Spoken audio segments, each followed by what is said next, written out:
Now, the interesting thing on Microsoft Dynamics is that most people just think about an ERP. I see it in a much, much broader way. Lotus F1, you can divide IT-wise the company in two worlds, what we call the factory and the performance systems. So the performance systems are these systems which the engineers are using on the racetrack, or the systems we are using for the driving simulator. With Microsoft Dynamics, we're going to redesign that performance side, and it will have one integrated system and no anymore the separation between the factory and the performance. The Dynamics implementation is huge for us. It's going to change all of our business processes. It's going to mean the reporting and metrics that we have to work so hard to get today are going to come to us much easier. It's going to improve our efficiency.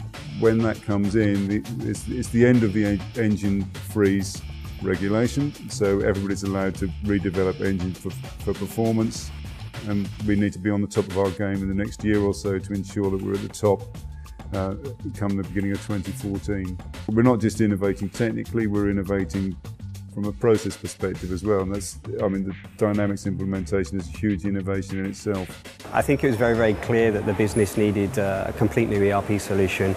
There was obviously a number of solutions out there on the market, but I think internally the studies we carried out in IT, it was very, very clear that the Microsoft technology stack was the most relevant for us, and it was me who made that first step, the first stage in calling into Christian and his team. And you know, from then on, within 40 days, we'd actually come together, put a deal together, and managed to introduce Microsoft Dynamics to the world of Formula One.